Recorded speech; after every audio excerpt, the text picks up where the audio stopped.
Hello, happy Arbor Day, everybody. Welcome to Virtual Office Hours with Commissioner Wilson.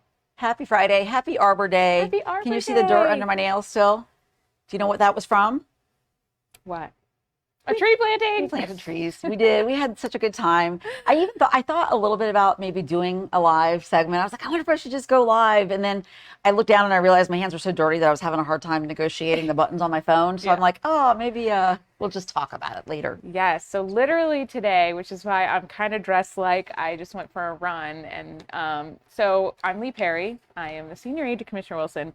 And I worked with the Parks and Rec Department as well as Ideas for Us Orlando and Dawn from Noah's Notes to organize, on behalf of Commissioner Wilson's office, an Arbor Day tree planting where they planted 51 trees at New Independence Parkway to celebrate 51 years of Earth Month. Yes. So if you know that park right there by the elementary school, when you drive by, you'll see some beautiful new baby trees next to actually, there are some that are kind of spread out throughout the park area that I think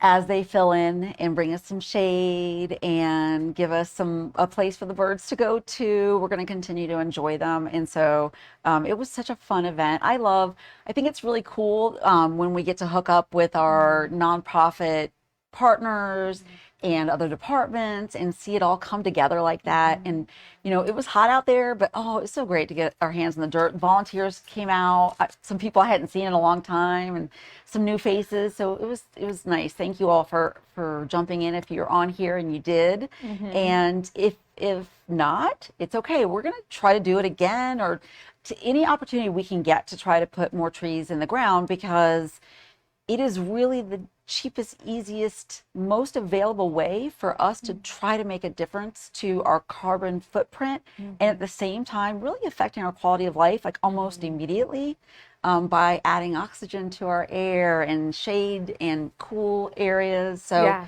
I mean, there's so many benefits. And I know I've said this before to Lee, and she's really patient with me because I repeat myself. I'm going to say it again.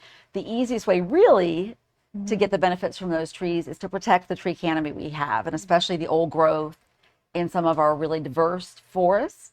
And so we're working on that. And it's something that you'll hear more about in the coming weeks. But I want you to know that so much damage has happened with our rapid growth and with some of the way that they didn't take into account some of those really important tree canopies, that every opportunity we get to plant, we should take it.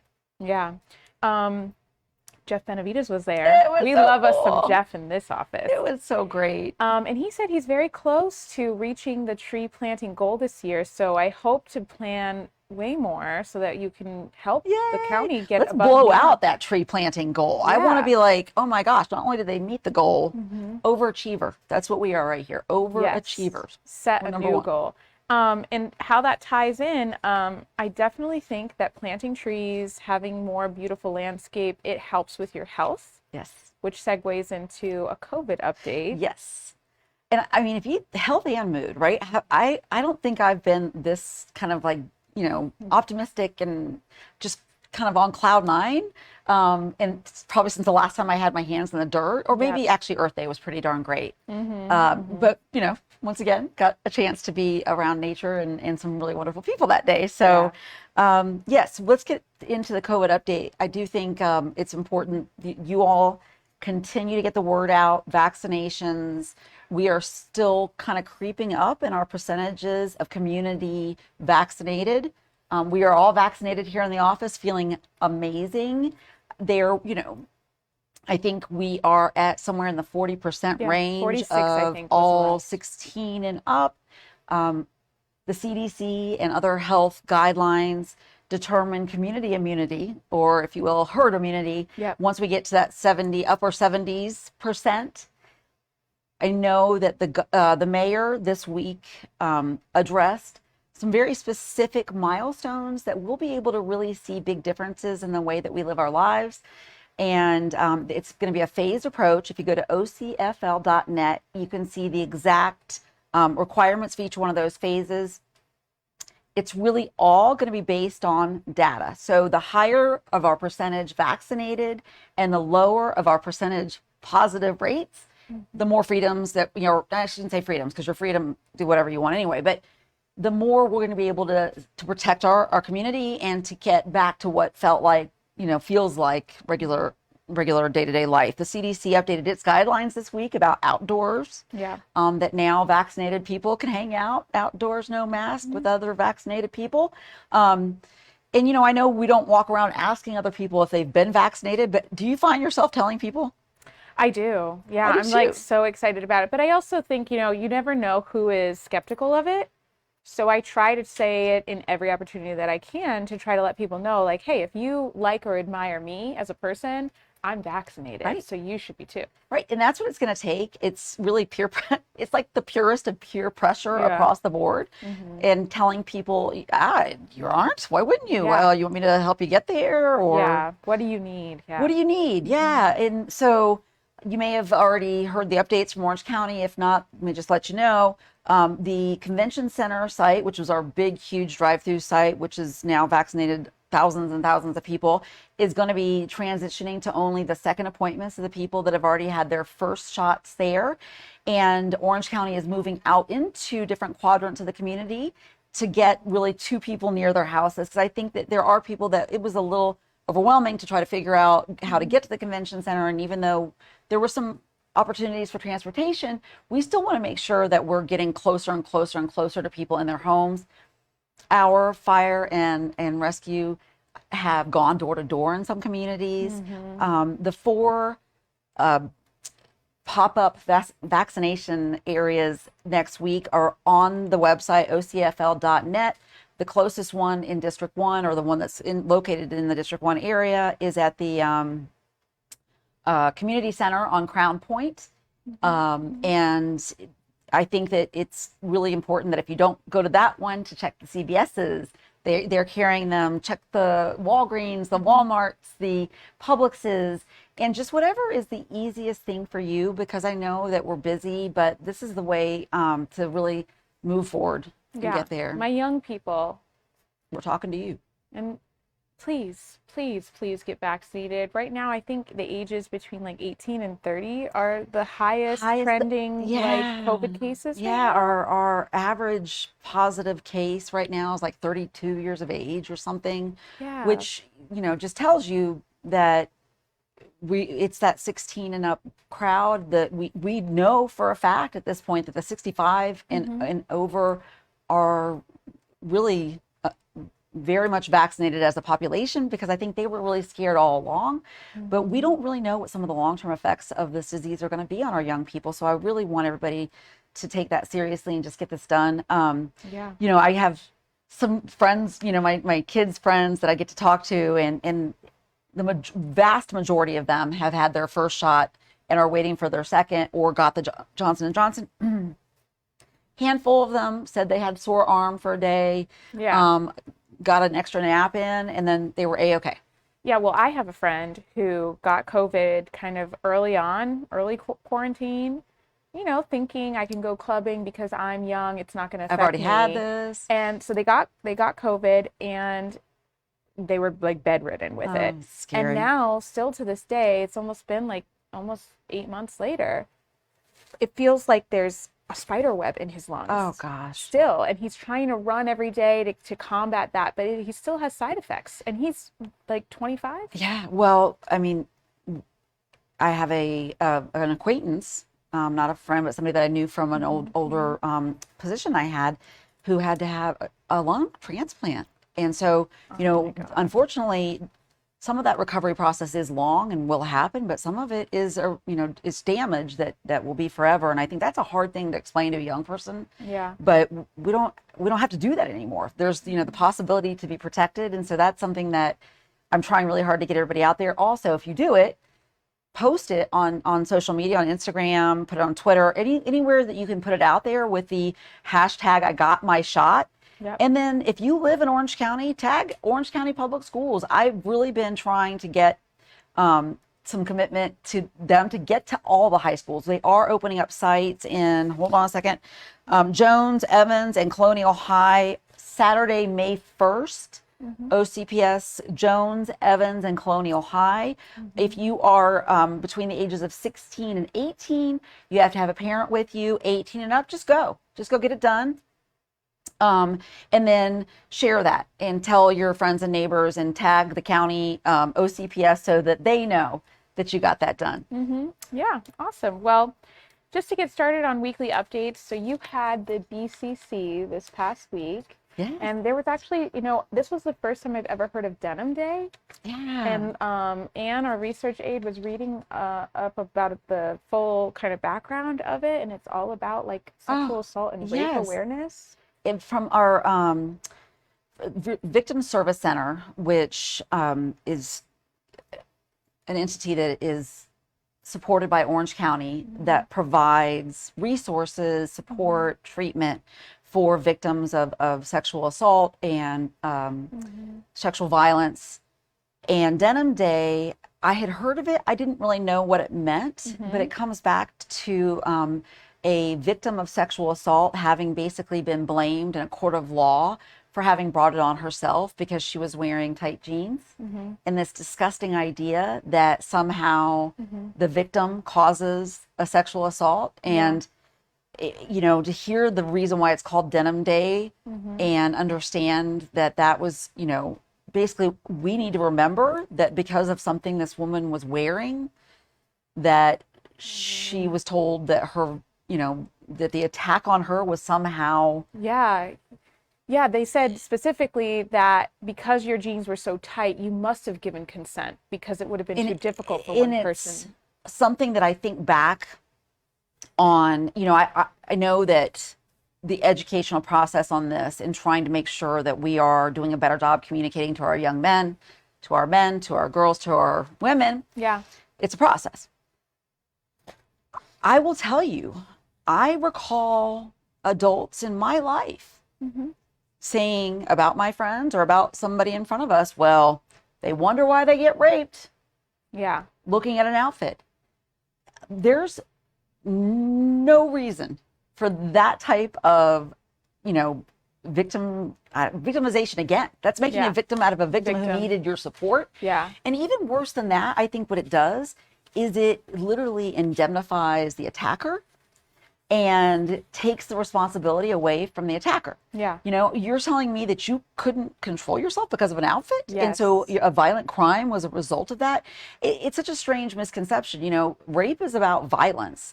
And that's why you hear about women in their, 80s being raped and children being raped, because it's a violent act.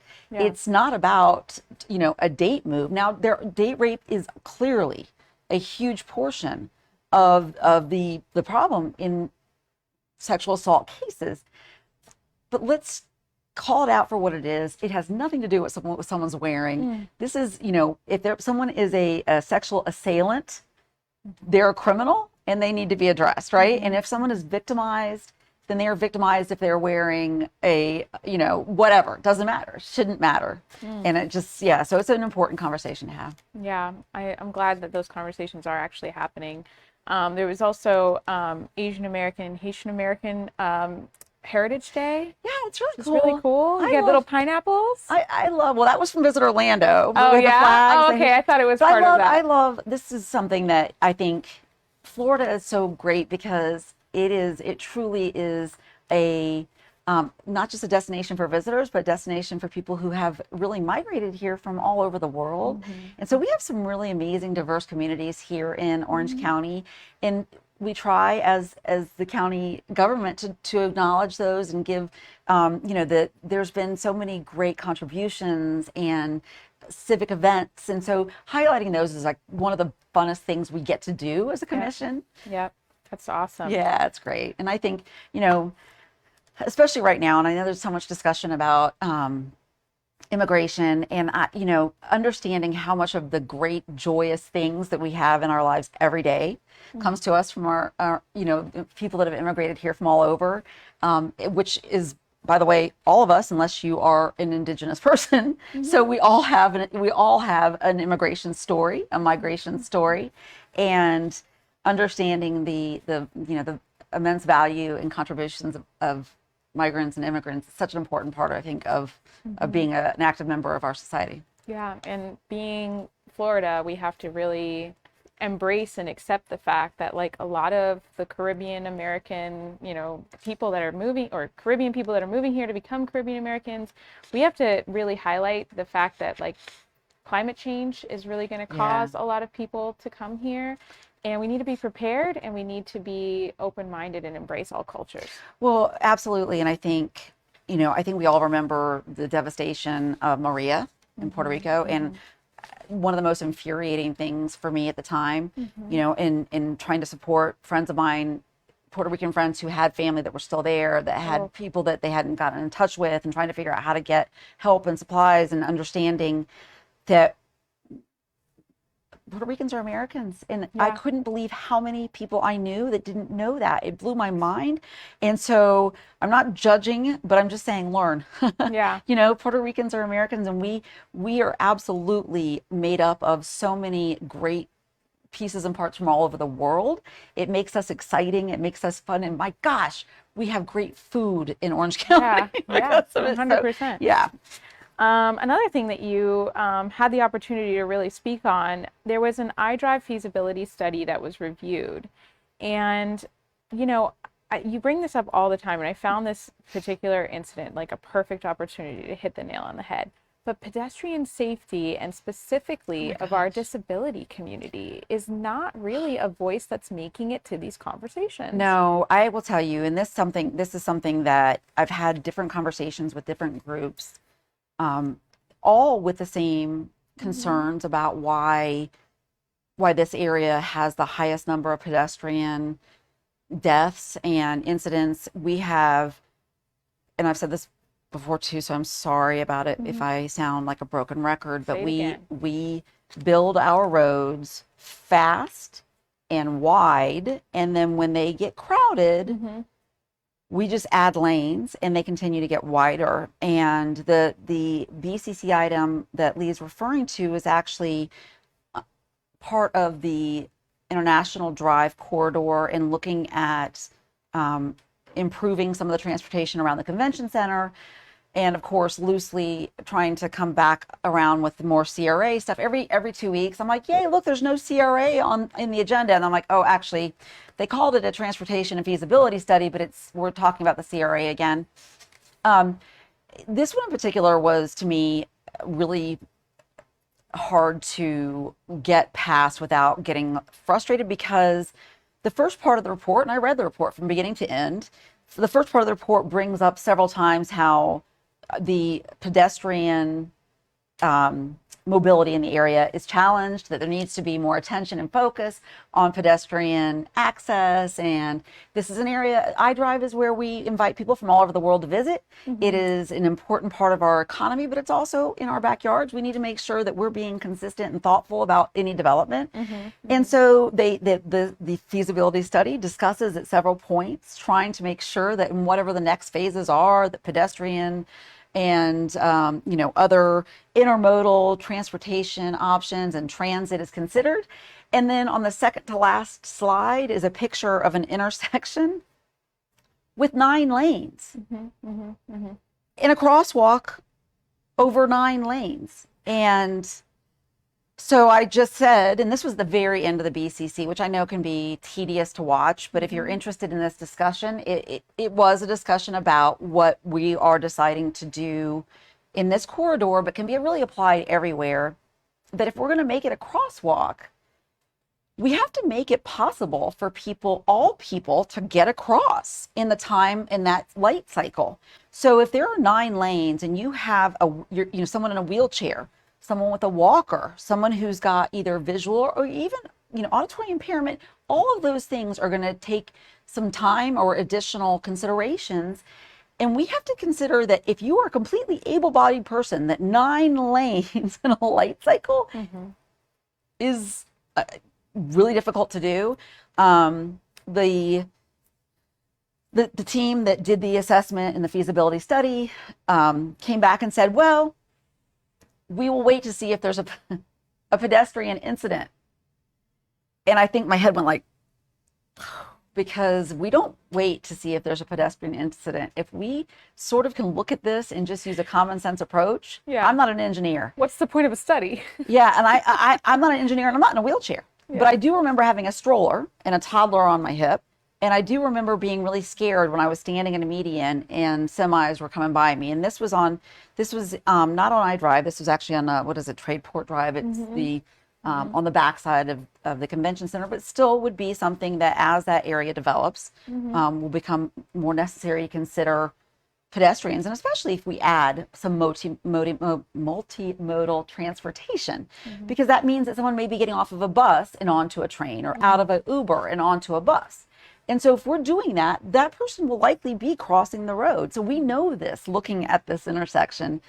So we shouldn't wait for an incident. And really, it's hard to tell if you watch the video, but the commissioners were nodding their heads. The mayor agreed that it's something that really needs to be addressed. If that's a crosswalk, that it has to be accessible to all and truly pedestrian friendly. We can't just put hash marks down, crosswalk marks down and call it a crosswalk. It's safe.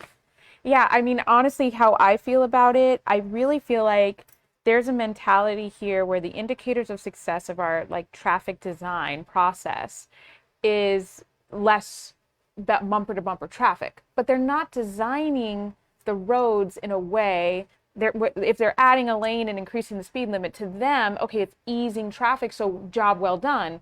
To me, I really feel like because they keep doing that and thinking that is an indicator of success and a solution, it prolongs the conversation about multimodal transportation. Yeah, exactly. Because it's not going to become a focus if they just keep growing and allowing more cars on the road. And I think also it's important to consider that. So if you look at any drive that you take, right, you go from A to B in your day, that you're going to likely take the one that gets you there the quickest. Yep. Which means that is going to be, someone is considering this, they're getting up in speed, trying to. So really, there should be thoroughfares that are made for that, right? That are made specifically for that. Let's get there quickly. This is A to B. Everything else, and especially things that are in areas that are residential, where there are schools, where there are parks, ballparks, those shouldn't ever look like that. And then people won't use those as a cut through. Yeah. And so that's the part that amazes me. If you're going to expand 50, right? 50 is clearly made to be a thoroughfare from really one side of the state to the other. But don't do that to some of the smaller roads through Gotha, through Williamsburg, because those are where people live, and their people are using those as cut throughs because they can get up to the same speed and they can avoid the highway. And so, that's the part we have to be very specific about, the ones we're going to use, like freeways. And then the other ones really need to be protected and slowed down. And that's the only way that we can keep people safe and really encourage people to ride their bikes. There are places that I could technically ride my bike to that would be part of my life if I felt safe getting there on a bike, and I don't. And that's something that it's not an expensive fix. It's going to be expensive to bring in a train and to do really good local transit the way that I would love to see local transit, but giving us good bike lanes isn't as expensive. And so that's something that we really should look at every time they come up with one of these road studies, these assessments, is how to slow it down, protect the pedestrians, make sure that there's protected bus stops, and protect the bike riders. Yep.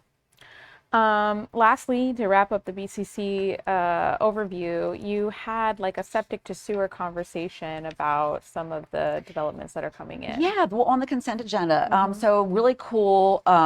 In the Wekiva Spring Shed, Wekiva study area, the Wekiva Spring is impaired. It is a lifeline. It's a spring. It's a beautiful, beautiful spring that we really need. Our waterways right now are just under attack. And one of the things that we know for a fact is that septic tanks leach. You can maintain your septic tank and it may be hold pretty well over time, but there are no question that they just break down, that there are, because they are made specifically for each piece of property, that there are oftentimes issues with the installation and maintenance. And so we know that sewage is going into the ground and then being, really becoming part of our aquifer.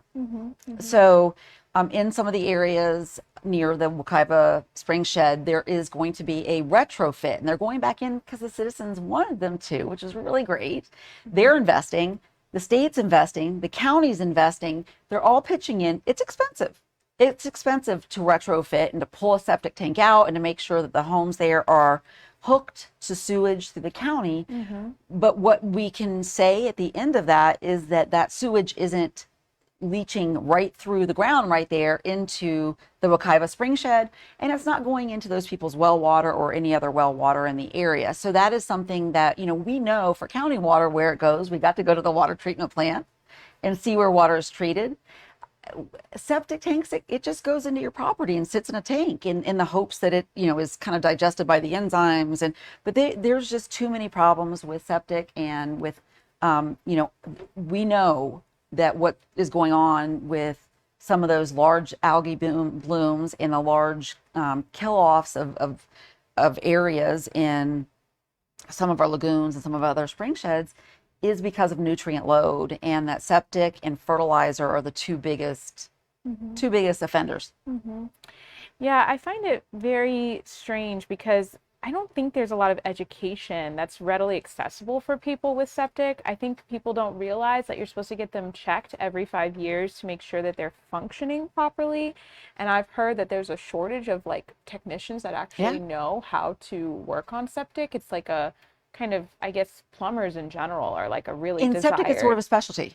Yeah. And so it's limited in we're really trying to get away from installing septic. So now when there's any homes being built and there isn't a connection to sewer, we've had discussions here with the people in planning and development about how we can try to make sure that we are getting, no matter where that is, as far as what neighborhood that's in or what, trying to make sure that they can get connected somewhere, because we really, if we're paying all this money to pull septic tanks out of one area, why would we pay money to put them in a different area? And especially knowing that all over Orange County, you can pretty much throw a stone and hit a body of water that needs protecting or is having rehabilitation. Yes, that's having problems with nutrient load. I mean, I just feel bad for the activists that I know who are in their like late 50s, 60s, even 70s that got to see the pristine water quality their whole lives, and now they see it, and tourists come here and they think like, oh, this is just what a spring looks like. But when you actually go back, that's me. I grew up in Gainesville. We went down the Issachucking every summer. We went to, I learned to snorkel in the Devil's Den, right there. Oh, it's beautiful. And I know that if you go back now, there's still lovely areas. It doesn't look the same as it did when I was. No way. When I Blue was in high Springs school. was where I first saw when I was 10 years old. Yeah.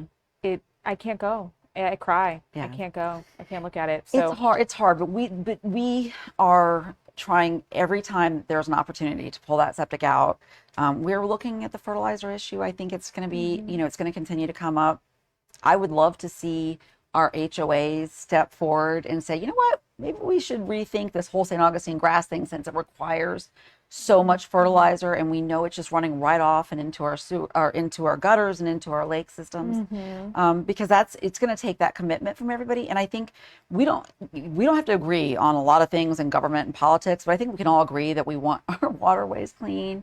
We want our children swimming in the clean water. We want our to turn on our sink and to be able to see clear water run out. So those things, we'll just keep hammering away at every single chance we get to get the septic out.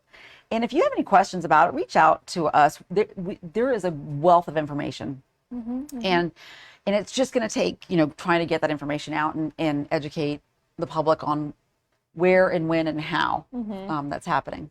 Well, you're definitely an educator, because this week you also met with the World Affairs Council and did a quick little intro cool. through Zoom with a bunch of other climate activists. What did you guys talk about? That was so cool, Lee. Thank you for.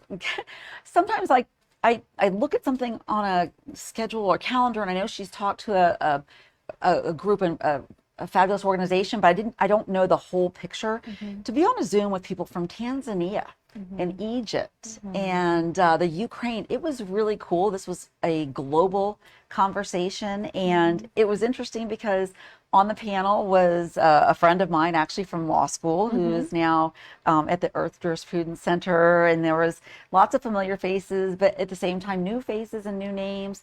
And we talked about climate and climate, what the approach is, and obviously, you look at how complex it is even in the state of Florida, and you can imagine chiming in from a country that's really got some, major development issues right now, or that may be struggling within its own civil war, even if it's just a cold civil war. And so there were people there that are in areas of conflict in this world that are still concerned about what they're doing to fight climate change and to try to make sure that they're doing everything they can. So that's really great. I definitely welcome more people who are doing kind of panels or educational series. So please email district1@ocfl.net. We would love to get Commissioner Wilson in there. Yeah, or even for us to watch and enjoy. I loved it. I loved meeting. It makes you feel like, it makes the world smaller. It's great. And it's funny because I didn't put this on your calendar, but we bumped into each other at the League of Women Voters Natural Resource Committee meeting. And I was like, hey, you should be on this call. And you're like, I am. I'm like, oh my God, there she is. Yes. Well, that's my old stomping grounds. I love, the Berry Law has an environmental clinic that to me is such a great resource to this community. It provides legal advice and some additional legal services to nonprofit environmental entities. And so I love the work that they do. I love staying in touch with them. And the end of the semester, the students that are clinic students get to present their projects. And so it's usually things that you'll eventually hear about it either, up in Tallahassee or coming through our own charter process here. When I was there, one of the things that we talked about, or that we did research on, was even the retail pet store ban. I thought about it last night after I got off, and we talked about what was my research like when I was there and what I look into. And one of the things that a client had us research, and I actually ended up formulating very similar language to some of the language that we're going to be hopefully reviewing in May for the retail pet store ban. Here we are, it's coming full circle, and hopefully we're going to be able to protect some pets this way and protect consumers this way. Yep. But yeah, that came out of that clinic, and it was a great presentation from those students last night. They're amazing. When I was with Ideas for Us, they helped write a manual, an operations manual for fleet farming and Ideas, because we were just so small and so young and so new. We didn't know that that's a protection layer for the organization, and they did such a great job. I love that. Not every, you look at the Sierra Club or some of the large NGOs, non-government organizations, and they've got in-house counsel. They're stacked, and for small upstart nonprofits, that they really rely on either pro bono legal help or clinical legal help, or smaller practices. And so it's such a great thing to see an organization like that be able to do what they want to do, stay goal and mission oriented, and not be taken advantage of, by the wider, interests out there that may be able to swoop in and take advantage. And so that's when lawyers are good, right? Yeah. And I'm just bringing up some things that you do in the community, because you're not just Commissioner Wilson. You are also into very nice to me. The arts as well. Oh, yes. And you also went to a NAFME meeting. NAFME, yes, a National Association Music Educators. I'm messing up the acronym. These were young. This was a music educators, students who were advocates for the arts, cultural education, fine arts in schools. And it was a great time discussing with them actually Orange County and Orange County's investment into culture and arts, and sort of also, if they're interested in policy, what would be the steps for them to get involved. And it's interesting because I think growing up, I would have said that the arts kids wouldn't have been as interested in policy, but I think if you're an educator and you're a musician or you're in fine arts, that you almost need to have some of that policy understanding and experience, because those things are so closely tied. Here in Orange County, we're fortunate because we're able to take some of our tourist development taxes and invest it into our arts and culture and our fine arts. Not every county has that, and not every school system or educational system values arts as much as we sort of do here. So I try every opportunity I get to say that, even if your student, your young person in school isn't going to go into that, it helps their brain develop and they become better learners. And data shows that kids that are taught musical instrument early on do better on their testing, and they have better graduation rates. So there's something about the neural development of having that arts exposure that should make it every bit the same conversation in schools that we talk about science and math. And I look, I hated math, but I know that it was important. I did it. I wish I'd had a little more exposure in education to music myself. I'm so glad my children did. They've had amazing public school music teachers that stuck with them and motivated them, and all three of them embrace music as a big part of their life. So I just feel like it's such a huge advantage for students to have that. And the group at NAFME, these are, the best and brightest coming up in that world. So I look forward to seeing them as educators also bringing that to their students. Yeah, I mean, you have a very musical household. Even your dogs sing, which I think is fascinating. So you guys do you play any instruments? I am Tambourine? I am the most musically inept person you'll ever meet. I did take piano as a kid, and I can remember a little bit of sheet music, but nothing compared to my kids. But the big difference is from a very early age, and I mean preschool, Candy Ryan, if you're on here, all the way up to their high school instructors. They had music educators that were devoted and dedicated and saw the best in them at all times, in all of their students. Wow. And so, you're talking about people that on their spare time raise money for instruments, and, to me, it should get the support. This is like a little bit of a pet peeve of mine. I often think that they don't get the funding and support that some of the other programs get that you see. And I feel like it's so important. It's such a good investment. And not just for people who love music, but for people who just love kids in education and understand. Teachers are already kind of at the lowest point of acknowledgement, even though they need to be at the highest point, in my opinion. And then music teachers are probably. Which reminds me, if you have an instrument to donate, Sunridge Middle School, their band program, the middle school band program, is taking donated instruments.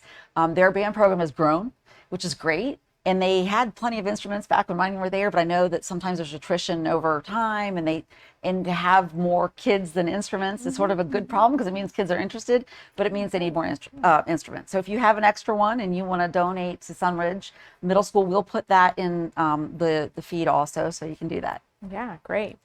All right, so let's shift a little bit to some bigger, more comprehensive conversations. Woo! So one thing that we forgot to mention was the verdict on George Floyd last week. Which I know, day one, when you sat me down here and we were talking about, what are these next 4 years going to be about? Right. One of the first things you said was social justice. Yeah. And here we are, facing that verdict. How do you feel, and what are your thoughts on that? I was relieved. I was very nervous that day, as I felt like so many people across the country and world felt. George Floyd shouldn't have died to make that point. Yeah. And I think about the positions that we've had historically that have really changed our course. And this feels like one of them. Over the summer when George Floyd was murdered, it felt like one of them. And I want to say that I don't think that it was justice in this global sense. It was just the courts doing what they were supposed to do and prosecuting a murderer. But the part that was really remarkable for me, and the part that I really want to express that we take away from that with great optimism, was that the people who made the most difference in front of that jury were law enforcement officials, the prosecutor themselves for taking it on. So what it was, and I think so many times when you see systemic issues in law enforcement, it's really because, oftentimes people are afraid to break the ranks. That system is so set. And to have the courage to break the ranks and to sit on the stand as a witness and say, we weren't trained to do that. And that's what happened. that was a a fellow police officer said we weren't trained to do that. That wasn't the way that was supposed to happen. And a prosecutor who's also in law enforcement, prosecutors are law enforcement, had the courage to say this was a murder.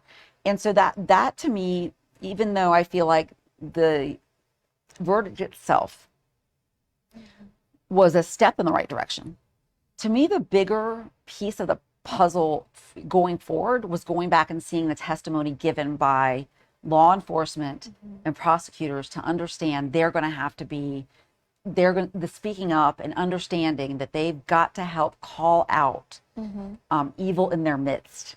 And until they do that, we're going to have we can restructure the policy. We've invested here in having some behavioral health, additional resources for law enforcement. We're going to continue to invest in some community safety measures. But really, until we can get the cultural change and shift in law enforcement for them to be able to really get that message out in their own departments. And I think that's what we saw. So it was exciting. Jeff Benavides Jeff is here. Jeff Benavides is here. Hola, Jeff. I'm sorry. Come in, Jeff. Come over here. Come in. Yes. And you know what? This Here, makes take me my happy mic. because I was getting all like the clumped. I was getting all weepy about we were talking about the George Floyd I'm gonna sit on this side. and the verdict and how it felt like a step in the right direction, but we got to keep marching, right? This was I think about John Lewis, and the march continues. And Thank you. Yes. okay, so I'm only bringing good news. this is when he comes in. Literally, it's like the sunshine.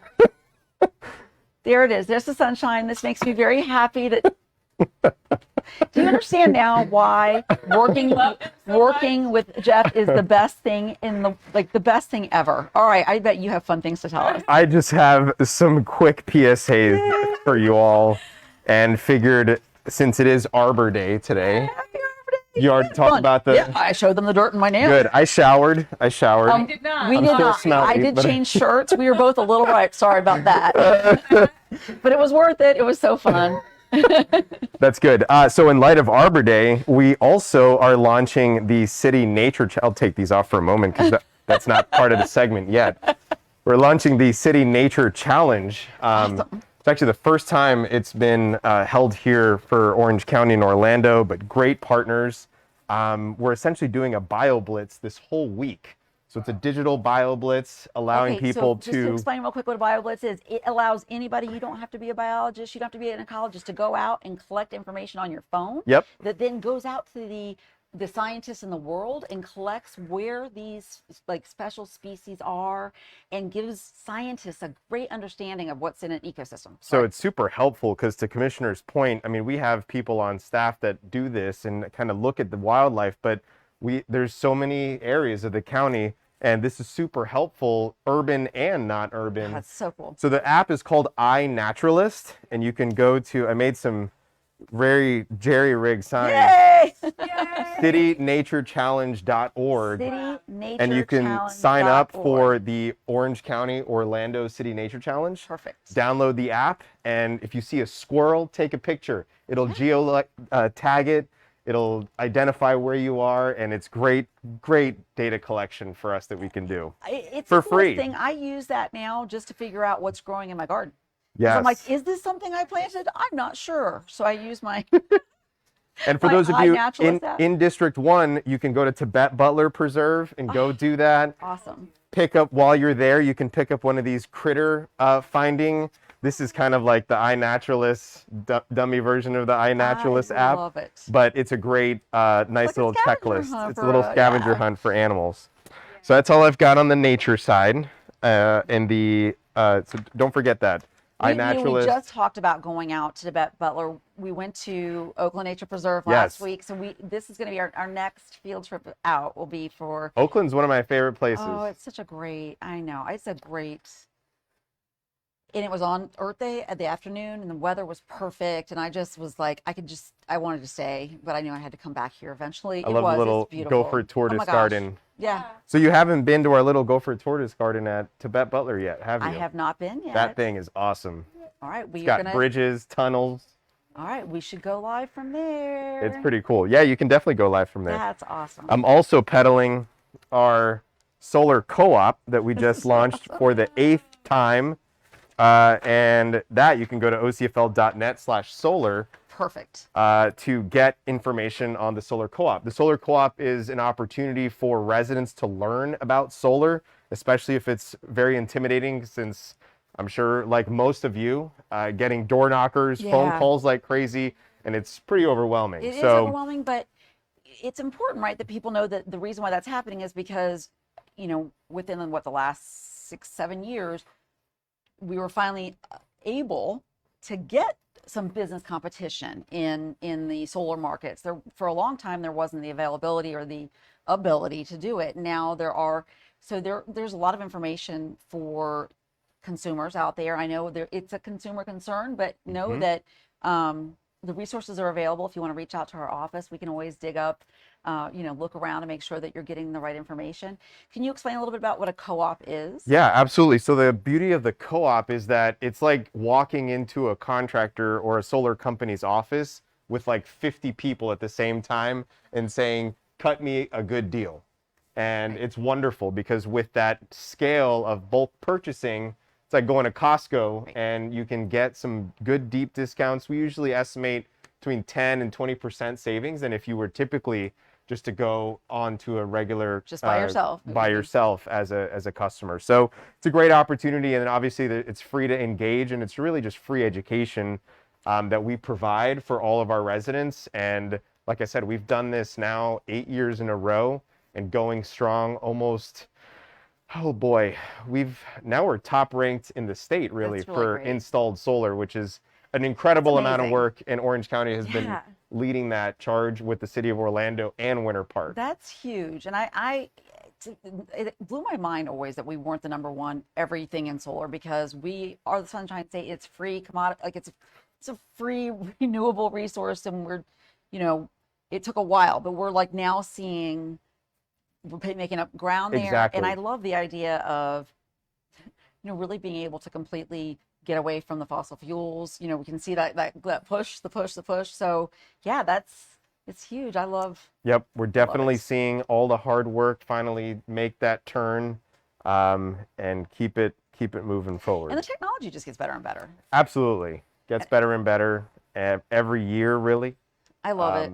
And especially now with the electric vehicles and battery storage, it's becoming more affordable, accessible, and that's really our goal, is just to get that accessibility and affordability up. I love it. Yeah, I'm hoping, like, even on the manufacturing side, that in the next few years that we see more and more of our own sort of manufacturing hubs becoming the epicenter of where all of that comes from. And I know that right now we are sourcing, but then when there's a pandemic, everyone kind of goes, "What happened to all of our what happened to all of our stuff?" Such an opportunity here for clean tech in Orange County. Should I take these glasses off? Can you take me seriously like Well, this? okay, I was going to say, just for this next question, because I know this is one that this is a serious question, and we're just going to have to dig in a little bit, because I know it's important that people understand this. And I just want to try to pick your brain a little bit about your feelings about what's going on in Tallahassee with the energy preemption legislation. It's a great question. We've been doing a lot of advocacy this year with the state, particularly the Public Service Commission, which a lot of people don't even realize what that Public Service Commission does. They're essentially the regulatory body over all of our investor-owned utilities and some municipally owned utilities. Here in Orange County, we have Duke Energy, as well as Winter Park Utilities and Orlando Utilities Commission, OUC. So OUC and Winter Park aren't regulated by them, but they still report regularly their progress. But however, we've been very proactive this year in trying to push our goals and renewable energy goals, battery storage, and most importantly, energy efficiency for the hardest hit communities that we're able to provide resources, adequate programs, and that equity between our geographic boundaries. A lot of folks don't know that, what you can have access to in Orlando in OUC, you don't have in Duke Energy territory. And that's one of our mission, is to make that equity line blurred so that there's adequate programs for people no matter where they live. And I think, one of the sort of downsides to being in a a very developed area where we have so many, blessings, is that we sort of take these things for granted, right? We walk in and we flip on the light. The decisions that are made to bring that power in are often very complex.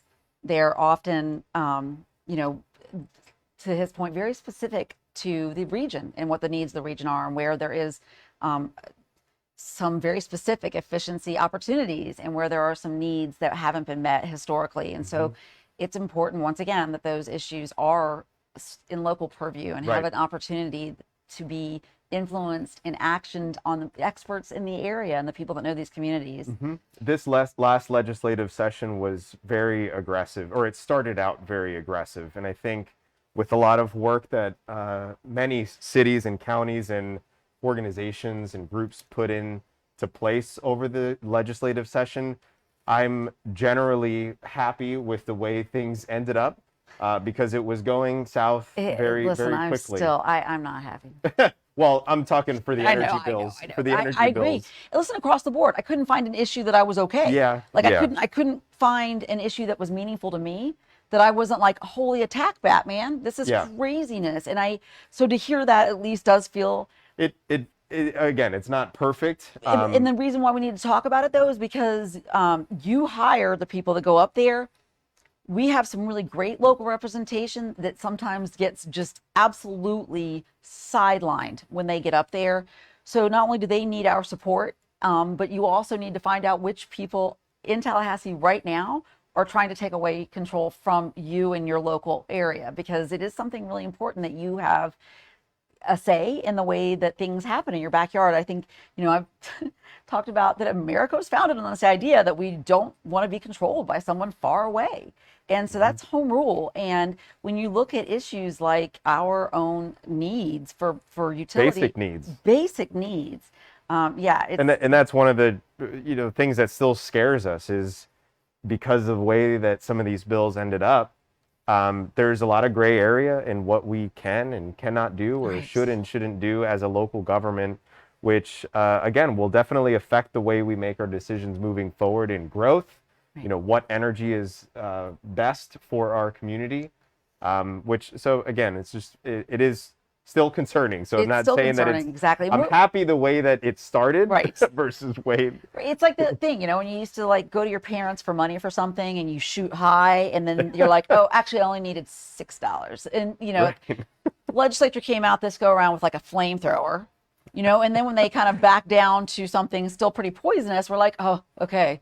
Now, for those of you all that know me, I was really still really, really, really unhappy with the way that they, at the last minute, kind of log rolled in the transgender ban. And also, I believe there was preemptions for the people trying to protect the coral reefs down in Key West. So, you're looking at what I think will probably be challenged in court for log rolling, hopefully, if they're, if they didn't, we'll keep an eye on it. Yep. And we'll try to get as much information out as possible. I know sometimes that gets a little thick and a little boring, not as fun as the sunglasses, but we want to make sure that we are giving as much information as you all. Honestly, again, like the programs that I've just been pitching, are at risk or were at risk with some of these challenges and new proposed regulations. So again, we want to continue that momentum, and we've done a lot of work over the last 10 years to get to where we are right now, which is much better than where we started. Oh my gosh. Well, just even so, I had spoken earlier about the Septic-to-sewer program, and that was a collaboration that we would, if the state could be all in on these things and the county and work together with the residents that want to do it, you're talking about, real solutions. But it takes the right people in Tallahassee, and it takes the right, I think the resident input, because if they know that you're concerned about it, then hopefully they'll make the right decisions. And that's something that, we'll try to keep the educating part of it up. And any questions that come up about any of those things, we are definitely here for you. We know where to pester him. Yes. Energy is not the most fun thing to talk about. But it's such. But we take it for granted. Honestly, we're so fortunate. We are so fortunate, and it's funny. We take it for granted, but we're Floridians, which means that once hurricane season rolls around, that's right. We understand that. Now we know what the resiliency component of this is, right? The resiliency, and that's going to be here, and it's such an interesting. I feel so grateful that last year in the COVID craziness that we didn't have some big storm, and which makes me wonder if it's going to happen this year. And obviously, as climate changes, we are going to get more extremes.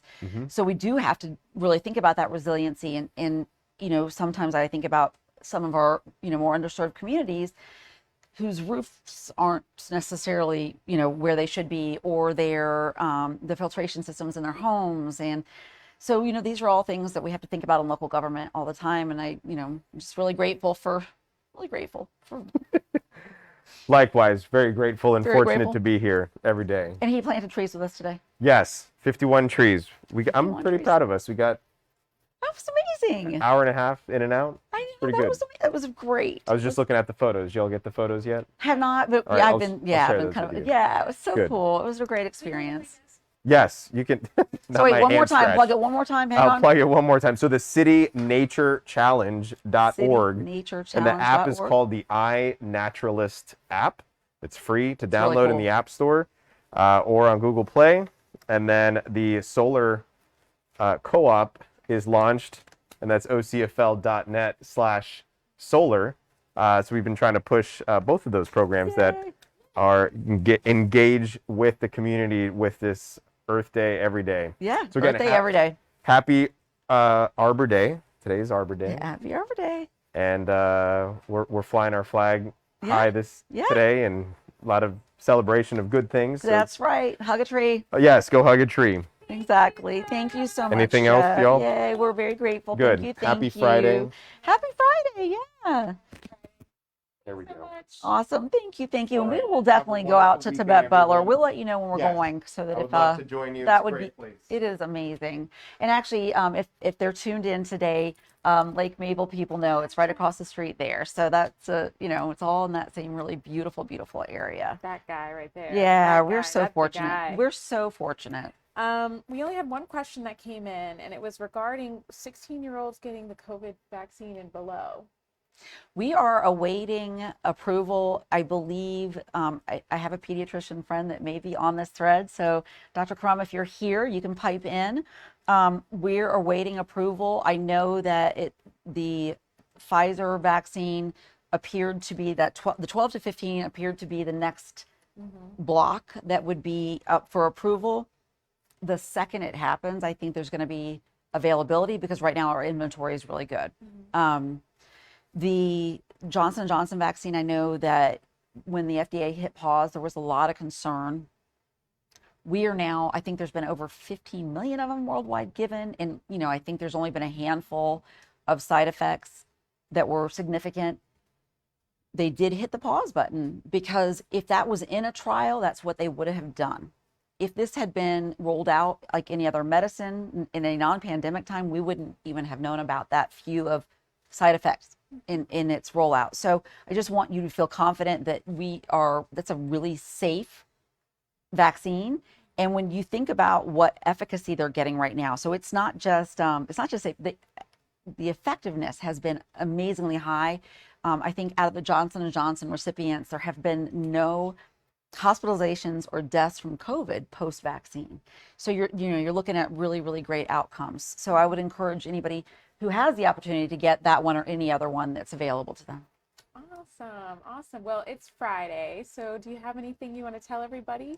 Have a great weekend. If you didn't know it was Arbor Day, it's okay. It's not too late to plant a tree this weekend. And if you have any questions at all for us, please reach out. We love hearing from you, and we really rely on our residents to give us the updates from the street. You're sort of our eyes and ears.